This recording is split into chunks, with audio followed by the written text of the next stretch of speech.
Hello, hello, Sagittarius Collective. Ako po ito, si James.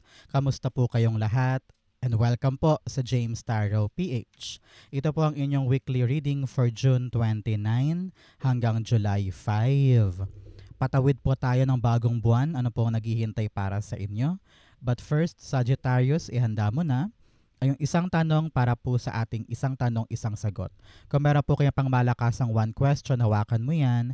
At sa dulo po, atin po yung sasagutin by using these cards. Okay? Let's begin. Holy Spirit, Spirit Guides, clarify our readings for today and guide us.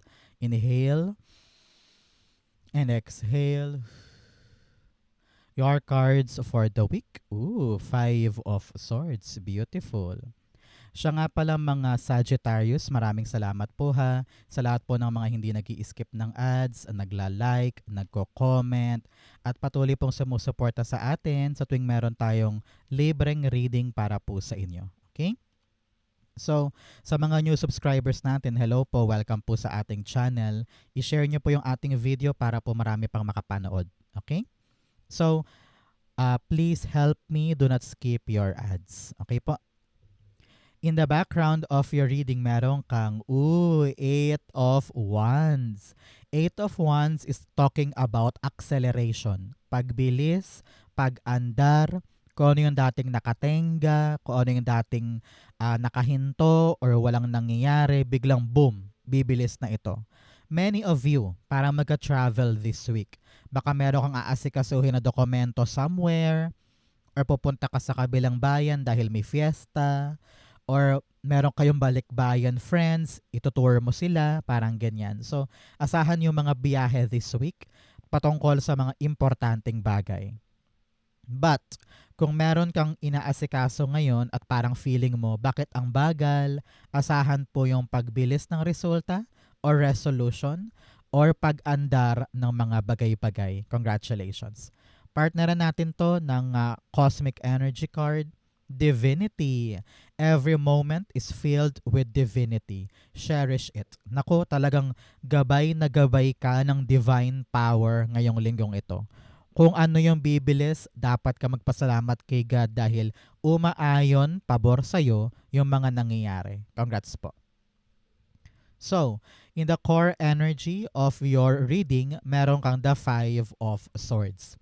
Alam ng yung spirit guides na napagod ka, nahirapan ka, marami ka na rin nakalaban along the way, nakasamaan ng loob, or meron kang tampo with someone, o kaya meron kang mga puyat, pagod, kayod, marami ka na rin iniyak, no? Pero sabi mo, hindi ko bibitawan to. Ipaglalaban ko to hanggang sa maipanalo ko, hanggang sa makuha ko. Kaya kung kailangan kong bumiyahe, kung kailangan kong magmadali, kung kailangan kong mag-focus dito, gagawin ko. Dahil I need to win this. Because you know in your heart alam na alam mo na akin to. At I don't know why, meron kang paniniwala na malapit ako sa Diyos, pinoprotectionan niya ako, ibibigay niya yung gusto ko. Asahan ang pagbilis ngayong linggo. Five of Swords, the Three of Swords. Yes, marami ka ng kasawi ang palad noon. Marami ka ng heartbreak, rejections, and pain. Pero hindi yun naging sagabal. Naging optimistic ka, naging palaban ka, at kinakaya mo lahat. No? Hindi ikaw yung uri ng taong papatibag or madaling bumagsak or madaling panghinaan ng loob. Sabi mo, laban, kaya to, no? At yung mga lesson from the past, ginagamit mo sila bilang angkla mo sa mga laban mo ngayon. Sabi mo, natuto na ako dyan, marami akong naintindihan doon, hindi ako papayag na yung heartbreak noon or hardship noon ay makapigil sa akin sa panalo ko ngayon. Kaya bibira ka, lalaban ka. And nakapaghilom ka na din eh. Ikaw yung uri ng tao na hindi ka hihinto para lang umiyak o ngumalngal dyan. Sabi mo, hindi, laban. Hindi, kukunin ko to. Hindi, pupush ko to. And you will win this sa kabila ng mga pinagdaanan mo. So, ako'y believe sa'yo. Ako'y talagang saludo para sa'yo, Sagittarius. You are now reaching the momentum at pag-andar ng mga bagay-bagay this time. Congrats. Okay? So, Sagittarius, Ano ba yung mga problema mo ngayon na gusto mo nang masolusyonan, gusto mo nang matapos at gusto mo nang umandar? Comment below, i-manifest natin yan para maganap para sa'yo. Okay? In the area of what you need to focus on, meron kang the Six of Pentacles. Sabi dito, Sagittarius, mag-focus ka sa mga valuables, sa mga bagay na mahalaga, no? At huwag mo nang pahalagahan pa yung wala ka mapapala. Example, ikaw ay busy sa work, busy ka sa family, busy ka sa trabaho. Huwag ka nang sumama doon sa mga kaibigan na puro chismis lang or puro um, drama lang ng buhay at puro bigat lang ang inaasikaso or puro buhay ng ibang tao pinag-uusapan. Parang panahon na para bawasan mo yung effort mo doon at ilaan mo na lamang sa kapaki-pakinabang. O halimbawa, isa pa, na-realize mo na, ay, hindi na ako sasama sa mga katrabaho kong yan kapag lunch break kasi puro peer pressure lang na kakain kami sa Starbucks, gagastos ng ganito. Parang hindi na worth it na nakibagay or mag-people please ako sa kanila. Dito na ako kung saan alam kong okay ako, gumagastos ako ng tama, hindi ako nag-people please, parang ganyan, no? Binabalanse mo ngayon kung saan ka dapat magbigay na alam mong hindi ka palugi and that you know na valuable yung effort ko dito. Parang ganyan, okay? Six of Pentacles, meron kang the Eight of Wands. Eight is really abundant energy. No? Masagana, malago, tuloy-tuloy ang pagtubo. No? At meron kang power to make things happen. Sabi nga dito, tumutok na lamang tayo kung saan tayo napapahalagahan. Tumutok ka rin kung saan ka kumikita. No? Tumutok ka sa mga bagay na alam mong meron kang mapapala. Okay? Very important yan sa'yo. So, Sagittarius, ano ba yung mga... Tanungin kita ngayon ha. Ano ba yung best quality ng isang Sagittarius na hindi gets ng maraming tao? Na parang ikaw, proud ka na yun yung katangian mo, pero yung others, hindi nila maintindihan. Comment down below. In the area of what you need, meron kang the Seven of Cups. Alam mo, sabi dito, Sagittarius, panahon na para maliwanagan ka sa mga gumugulo sa isip mo. Parang marami kang gustong gawin eh. Marami kang gustong simulan, marami kang gustong itry, pero dahil sobrang dami niyan, lalo kang nahihirapan na humakbang. Sa sobrang daming pwede mong gawin, litong-lito ka na kung ano ba yung applicable sa'yo, ano ba yung doable sa'yo. Kaya panahon to para maupo, isipin mabuti, ano ba yung isang bagay na dapat kong tutukan? Ano ba yung isang bagay na dapat ko munang i-accomplish bago ako tumulay sa iba? Okay? So, kung meron ka mang pinapangarap ngayon na gusto mong gawin sa yung reality, this is your chance. Tingnan mo naman, panggaling mo sa 7 star. Ibig sabihin, kung ano yung pinangarap, may tsansa ka na matupad siya. Pero importante dito, pinakamalaking ingredient, dapat sigurado ka na yan ang gusto mong gawin. Para hindi ka mag-quit sa simula, para hindi mo biglang bitawan na lang, or para hindi ka maligaw-ligaw. No? So make sure ngayon, one mind, one action, one dream. Yun munang unahin mo para hindi ka mahirapan. Nato pa rin siya sa iyong reality. Okay? Seven of Cups, the Sun card. Yes. Talagang kaliwanagan ng utak. Hindi pwedeng malabo, hindi pwedeng hindi ako sigurado, hindi pwedeng hindi ko alam, hindi pwedeng hindi pa ako sure. Kailangan ngayon kikilos ka, malinaw sa isip kung ano yung una mong gagawin, kung ano yung una mong kakapitan at papanindigan at pagpo-focusan ngayon. Okay? And syempre, think positive lang. Huwag kang mag-isip ng kanigahan na parang tinanggap mo tong bagay na to, ito yung una mong ginawa, tapos iniisip mo, hindi ko kaya, hindi ako marunong, hindi ko ata to matatapos, parang ganyan. So, make sure na you think optimistic, you think positive, at mag-enjoy ka lang sa proseso para hindi ka mabigatan, hindi ka mahirapan, at lalong bumilis at dumali ito para sa'yo. Okay? Importante yan. In the area of what's affecting your current energy, you have the Nine of Wands. Marami ka nang naranasan. Marami ka nang pinagdaanan sa buhay. Pero time and time again, hindi ka sumuko. Time and time again, pinakita mo na kaya ko to, papanindigan ko to, ipagalaban ko to. At ngayon, malapit ka nang matapos. You have 8, meron ka nga 6, 6, 7, 8, 9, and 10. Ibig sabihin, 5, 6, 7, 8, 9, 10. Talagang malapit ka nang matapos sa mga bagay na pinaghihirapan mo ngayon. So do not give up, do not quit, kahit gaano kasakit, kahit gaano kahirap, kahit gaano nakakapagod, ipaglalaban ko to. Hindi ko hahayaan na makasira sa akin lahat ng painful kong dinanas. I will win this at all cost. And I will prove to everybody na nagawa ko, na-accomplish ko, naabot ko. Okay? Nine of Wands, the Six of Cups. Yes, triumph over obstacle. You will show everybody that I can win this. I can accomplish this. At hindi ako papagapi or papagupo doon sa aking mga pinagdaraanan. Kung meron ka mang ina-accomplish ngayon, kung meron kang tinatapos, pinagtitiisan, ituloy mo yan because you will win that. Merong regalo sa iyo sa universe sa dulo ng laban na ito. Pa-pivot ka na, pa-shift ka na, papunta ka na sa magandang chapter ng buhay mo. Congratulations, okay? In the area of your near future, meron kang the Star card. Star card, yes, abot kamay with divine power, divine timing, itong pinangarap na ito. Ramdam ko dito yung pagbuti ng buhay, pag-angat ng sitwasyon.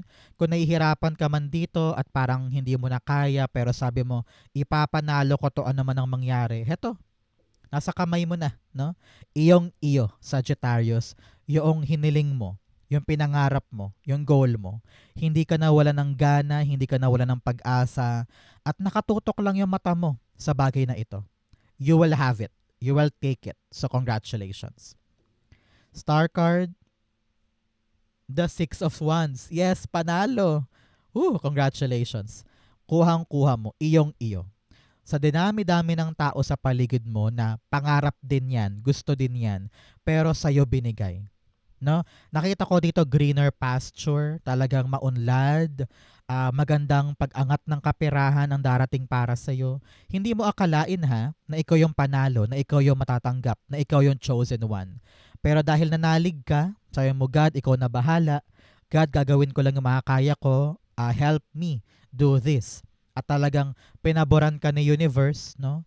Sa'yo binigay yung spotlight, sa'yo binigay yung chance. Kaya take it, be responsible to it, at patunayan mo sa kanilang lahat na ikaw talaga yung nararapat para sa panalong ito. Congratulations. In your divine challenge, meron kang the Knight of Cups. Alam mo, merong tao sa paligid mo ang too good to be true. Yung parang sobrang bait niya, sobrang galang niya, very presentable siya, ang galing niya magsalita, ang galing niyang kausapin ka or pakisamahan ka. Pero parang meron ka pang dapat alamin tungkol sa kanya. Nakita ko dito na kung meron mang nag-o-offer sa'yo ng something, halimbawa, nag-o-offer ng lupa, nag-o-offer ng trabaho, nag-o-offer ng insurance, o nag-o-offer ng chances, sabi dito, kailangan alamin mo muna kung totoo ba yung sinasabi niya, kung siya ba ay legit na representative ng gantong kumpanya. Parang panahon to para magtawag ka, tumawag ka sa isang landline or number para matiyak mo kung itong taong to, yung kanyang pinapresent ay totoo ba or hindi. Narinig ko rin dito na huwag kang papahulog sa matamis sa salita, especially kung sobrang promising nung binibigay niya or ino-offer niya. I'm sensing here na kailangan tiyakin mo muna yung legitimacy at yung katotohanan sa kanyang mga sinasabi at pinapakita bago ka humakbang or bago ka mag-offer pabalik or bago ka sumagot. Mag-ingat ka sa mga scam ngayon, mag-ingat ka sa mga taong akala mo okay, hindi pala. Okay? The Knight of Cups, the Three of Wands. Okay. Bago tayo humakbang at tumanggap, bago tayo mag-decide, bago tayo pumunta doon or or actionan ito, kailangan tiyakin mo na. I'm hearing here na meron ka pang hindi nakikita na katotohanan. Example, may nag-offer sa'yo ng trabaho. Maganda, super promising at talaga namang napa-oo ka kaagad. Pero bago ka pumunta doon, tingnan mo muna, teka, totoo ba yung sweldo na yan? Baka mamaya ay maliit pala. Baka mamaya malaki pala ang kaltas. Baka mamaya ay hindi pala yun yung real job. Meron palang iba. So make sure na bago tayo sumuong doon, kilalanin, alamin, tiyakin. Okay? Be careful this time. In your fortune, meron kang taking shelter, the answers are within. Nasa puso mo lahat ng sagot sa mga bagay na gusto mong makuha. Ikaw ang nakakaalam ng mga plano mo. Ikaw ang nakakaalam ng mga gusto mo. Kaya search within. Hanapin mo sa puso mo yung talagang magpapalinaw sa mga question mo. Especially here, with the high priestess. No? Katigan mo yung iyong kotob, especially sa mga taong kausap mo.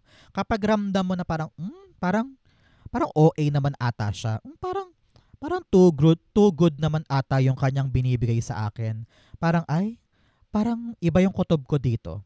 Pakinggan mo yan. Okay? Your intuition is protecting you now. Your heart, your instinct is guiding you to the right path. Kaya kung medyo may agam-agam ka sa isang tao, parang meron kang maling kutob or naramdaman, kilalanin mo yan. Pansinin mo yan. Okay? And stay away from something na alam mong dapat mong iwasan. Si High Priestess din dito, sabi niya, kung meron ka mang mga ginagawa, wag mo nang i-broadcast. Wag mo nang ipagsabi. Wag mo nang i-involve yung ibang tao dahil maraming mga jinx dyan or evil eye sa paligid, di ba? So make sure na pinoprotectionan mo yung mga bagay na sa'yo para hindi maantala yung andar. And also, iwas-iwas tayo sa mga opportunista, sa mga taong akala natin ay talagang angel smile, di ba? So make sure na malakas ang kutob mo ngayon. Sabi rin dito, maliwanag ang mga panaginip, no? Meron kang mga angel numbers or mga quotes sa internet o mga kanta na parang tinamaan ka bigla. So listen to those messages. Napakanipis ng pakiramdam mo ngayon sa iyong spiritual world. So kung ano yung mga pakiramdam, messages, or kutob, pakinggan. Okay? Kasi sabi dito, mararamdaman mo ngayon kung ano yung dapat gawin.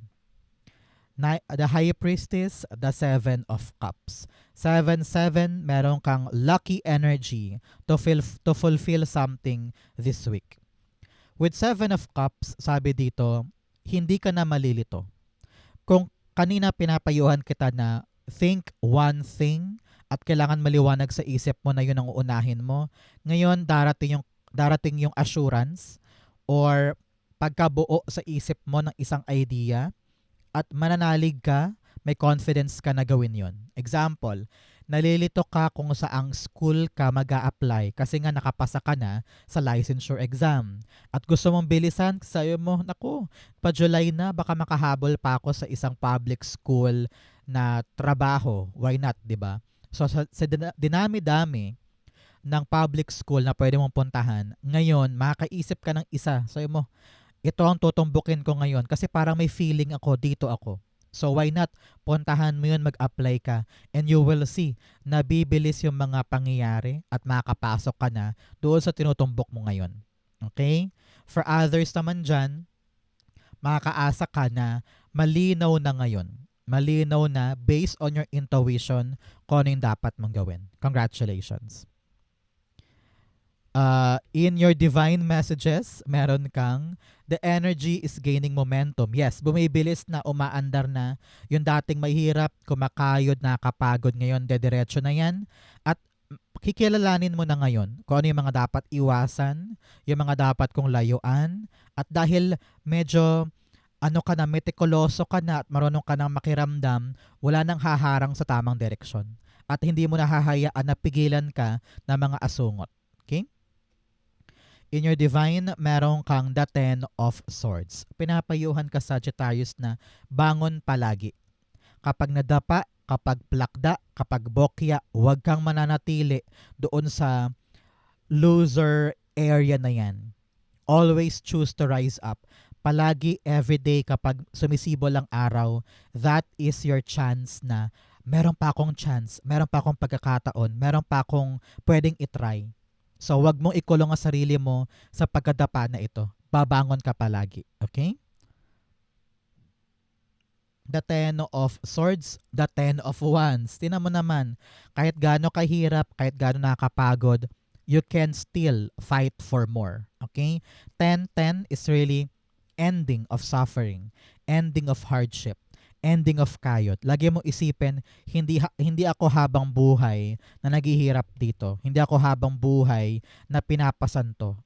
Matatapos din to, giginhawa din to, bibilis din to, at makalagpas din ako sa kinakaharap ko ngayon. Okay? Outcome mo yan, bigyan mo na kita ng fortune cards. You have teapot, deep friendship with someone of the same sex. Sabi dito talagang meron kang mga kabanding na mga kaibigan. Panahon to para i-gather sila. Magsaya naman kayo, mag-bonding time kayo. Okay? You also have crib, birth, or conception of a child or enterprise. Meron ka daw ipapanganak ngayon na sa mga naghahangad po dyan ng baby, this is your confirmation. Maari magbuntis ka ngayon or talagang magkaroon ka ng good news about your fertility. But for others, meron ka daw ipapanganak na maaring bagong trabaho, sideline, or negosyo. Congratulations. You have ladder climbing towards success. Yes, may nangyayari na umaangat ka na paunti-unti. So congratulations. Ito na yung pagbuti ng buhay at pag-angat ng buhay. Congrats po. You also have both money or property through inheritance, winning, or windfall. Uy, meron daw po paparating na pera, maaaring manggaling sa mana, sa panalo, or pagdating ng pera sa'yo. Congratulations. Ang outcome ni Sagittarius for June 29 hanggang July 5, the Queen of Swords. Yes, you are now making a choice. Napakalinaw na ng future mo. Napakalinaw na ng hangarin mo kung saan mo balak dalhin ang buhay, saan mo balak dalhin itong product na ito or itong endeavor na ito. Malinaw na eh. At meron ka ng papanindigan na aksyon. Sabi mo, ayoko nang maglaro, ayoko na ng paiba-iba, ayoko na ng paligoy-ligoy. I have one plan and I will pursue this. Dahil dumating yung magandang balita, dumating yung mabilis na resolution, biglang lilinaw sa iyo na parang, ay, dito na ako. Dumating eh, bumilis eh. Halimbawa, nag-iisip ka kung magko-Korea ba ako or hihintayin ko yung tawag ng inaplayan ko. Eh biglang dumating yung tawag ng inaplayan, sa parang malinaw na sa'yo kung saan ka ngayon. Doon sa inaplayan. Doon ka ngayon magpapakaseryoso, doon ka maglalaan ng effort, energy, hanggang sa maipanalo mo. So ngayon, the road is clearing, the future is very vivid, at talagang a-action ka patungo doon. Congrats po. Queen of Swords, dalawa tumilapon, the Lovers, and the Eight of Cups. Yes, bibitawan mo na talaga yung mga asungot in the past. Sabi mo, ayoko na ng palaro-laro, ayoko na ng paiba-iba. Seryoso na ako sa bago kong pupuntahan na alam kong very promising. Papanindigan ko to at pipiliin ko. Nakita ko na nandito yung passion ko, energy ko, at mamahalin ko ito. Congratulations. The choice will be made this week patungo sa iyong kaginhawaan at patungo sa mga bagay na alam mong para sa'yo talaga. Congratulations. Okay? So Sagittarius, dako na tayo sa yung isang tanong, isang sagot. Pumikit ka na dyan. Isipin mo yung isang question mo na gusto mong masagot ngayon. Inhale and exhale the answer to your question. You have the Knight of Wands, the Queen of Pentacles, and the Five of Wands. At the bottom, you have the Eight of Cups. Panahon na para iwanan mo yan, yung bagay na alam mong hindi na para sa'yo, at tahakin mo yung bagong opportunity, bagong adventure, bagong chances na maaring magpalago ng buhay mo at magpasagana ng buhay mo. Huwag ka daw matakot sa mga kakaharapin mong laban, mga intimidating na tao, sa mga dapat mong kaharapin, no? Parte yan ng journey mo, no? Sa panahon to prove to everybody that I can win this, that I have what it takes para kunin to, maipanalo to, maganap to, at hindi ako papasindak sa mga kakaharapin ko. Okay? Ngayon ang isipin mo, naku, promising to. Kaya handa ka ng umaksyon at gumalaw patungo sa bagong bagay. Dahil nandyan ang kapalaran, nandyan ang kaligayahan, nandyan ang stability and fulfillment sa buhay mo. Maaring money matters ito o career matters, pero asahan mo yung pagbuti ng iyong buhay nang dahil sa risk na ito. Susugal ka ngayon. Sabi mo, susubukan ko na to, ipagalaban ko to, itatry ko to, and you will enjoy the journey. And you will win this at the end. Congratulations, okay? If you're waiting for the yes or no, the answer is yes, okay? Merong bagong pintuan na magpapaganda ng buhay. Kaya lumaban ka, no? Huwag kang matakot, huwag kang mahiya. Meron kang skills and ability para tumapat sa kanila at magugi dito. Okay, congratulations. Sa Sagittarius, ito po yung isang tanong, isang sagot. Ganon din po ang yung June 29 to July 5. Saan po kayo nakaresonate? Comment below, babasahin ko po yan. Thank you, Holy Spirit, Spirit Guides, for the clarity for today. Thank you po for watching hanggang dulo. I love you. This has been James for James Taro PH. God bless everybody.